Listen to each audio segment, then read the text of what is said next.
So my responsibility here is to sort of synthesize what was talked about by both G and Chris in terms of the status of lake trout populations in Lake Huron, and link that to one of our primary management strategies that we've been using for, what, 50, almost 60 years, and that is stocking as a primary tool to try and rehabilitate populations. So for those of you who are paying attention during the presentations, you saw that we have a lot of success with lake trout rehabilitation in the main basin of Lake Huron. Since this program began stocking fish in the early 70s, we stocked somewhere between about 1.5 million and 2 million fish on an annual basis into the main basin. The colors here just illustrate allocation of stocking between different management units. By far the majority of these fish have been stocked in U.S. waters, and stocking in Canadian waters has been inconsistent. And like Chris said, they're going to discontinue at this point in time. Back in 2014, the technical committee had created a protocol for helping the Lake Committee decide when or if to discontinue lake trout stocking in Lake Huron. And these were the three primary criteria that we established. One is relative survival of stocked fish, recruitment of wild fish, and then lastly, abundance of adults.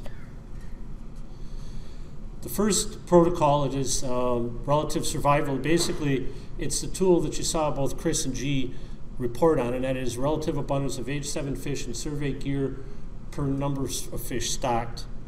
And we use different metrics in different areas. Certainly in Georgian Bay, in the Cape Rich area, we use a younger age structure. But essentially the trigger for this for us is when survival continues to be low for roughly between 3 and 5 years. We consider that at this point in time, stocking is doing little to help contribute to the population, and so you could probably discontinue stocking just for the need that you don't like to waste money on fish that aren't surviving. And that this metric needs to be judged in terms of how it interacts with abundance of wild fish and abundance of adults. The second trigger is recruitment of wild fish. We didn't show the one graphic here, but one we have used is abundance of age 0 lake trout in the USGS bottom trawls. It's been a pretty good gauge. It's maybe not the best year, but certainly when we started seeing sizable amounts of reproduction occurring in the main basin, it was certainly those fish are showing up as age 0 fish in bottom trawls. The other sort of metric that we use is relative abundance in our survey gear, and we want this metric to be stable over a period of years, and there to be at least 5 year classes of wild fish in these surveys and in the fisheries. But the caveat here is that we also need acceptable levels of adult abundance before we decide that this is a metric worth continuing also. Lastly, our last metric is abundance of adults. Catch period of effort to mature fish in spawning sites at different surveys, and our estimates of spawning biomass based on statistical catch at age analysis. G has done a lot of work in his career at Michigan DNR at developing catch at age models for lake trout in the main basin, and he is to the point now where he's actually he's reporting to you on relative spawning abundance of adults in terms of absolute numbers and weight in the whole entire main basin. You see, he didn't split it out by any management units. We're now providing this on a regular basis. The thing that you needed to notice is what each of these values are. For spawning biomass, we want it to be similar to levels that occurred during 2002 to 2004, when we really saw the big surge in natural reproduction occurring across Lake Huron. So the first metric, that is criteria 1, is abundance, relative abundance per fish stocked of juvenile fish in the spring surveys, and it's been as low as it's been in the entire time series that we were looking at. Essentially, we're wasting fish for the most part at this point. They'll produce some levels of abundance, but not very high levels of abundance, and part of the declines that we see in abundance of fish across the lake is due to declines in hatchery fish because their survival is so poor. This is not to be unexpected. This should be viewed as a result of successful fisheries management. Okay, the reason that these fish don't survive very well is because, for the most part, there are plenty of adult fish in the population, and that these fish are really not needed to support the population. And the adults, it's probably some feedback mechanism. As adults get too abundant in lake trout populations, little fish don't do well. Big lake trout, little lake trout don't live in the same place for one primary reason. Little lake trout don't like to get eaten.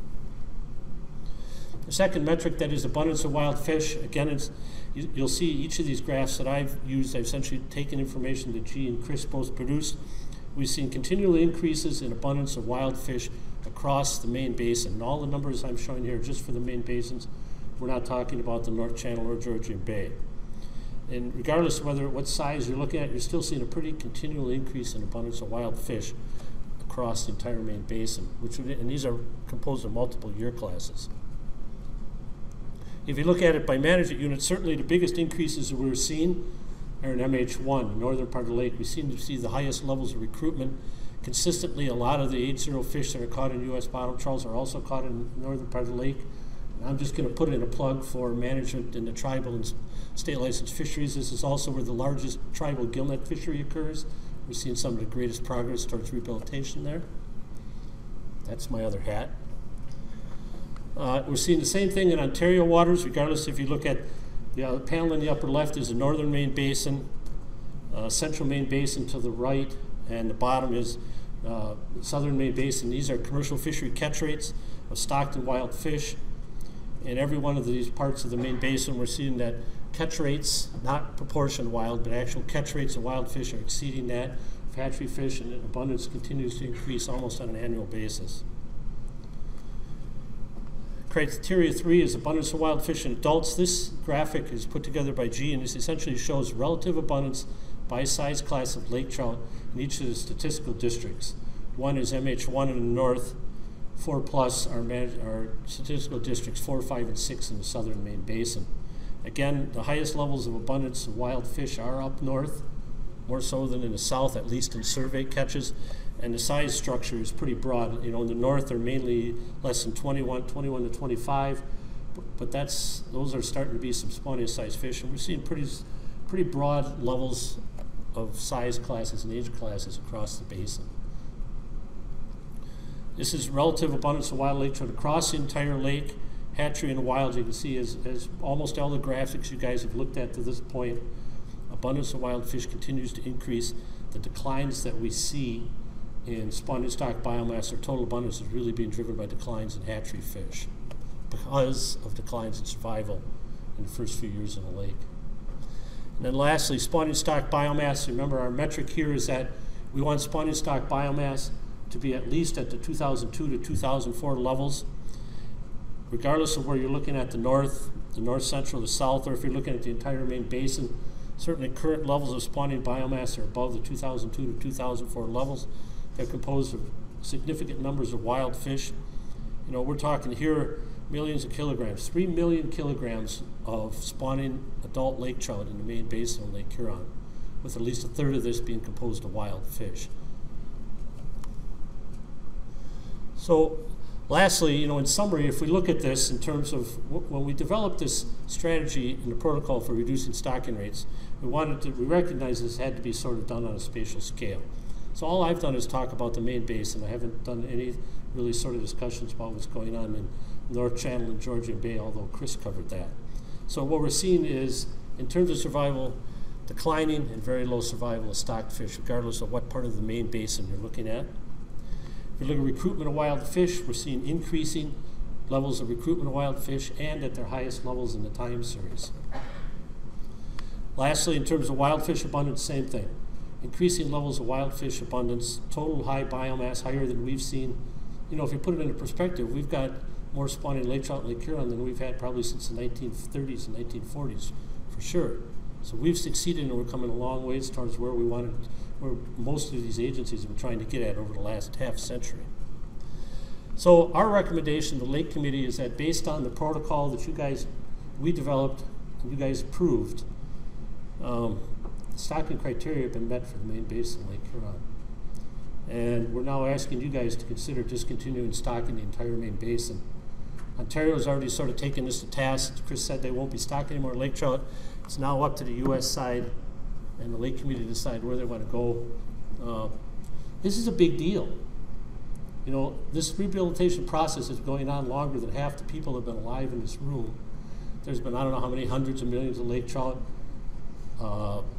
lots of lamprey killed, lots of blood, sweat, and tears shed by lots of people that aren't here anymore. And so, I think the Lake Committee should take this as a success and everyone here should take some level of credit for this. This is a result of a successful stocking, sea lamprey management, fishery management, and plain luck that we put Seneca strain lake trout in the lake, that we didn't listen to the geneticists, and we didn't go stay inside the Great Lakes Basin to put a fish in the lake.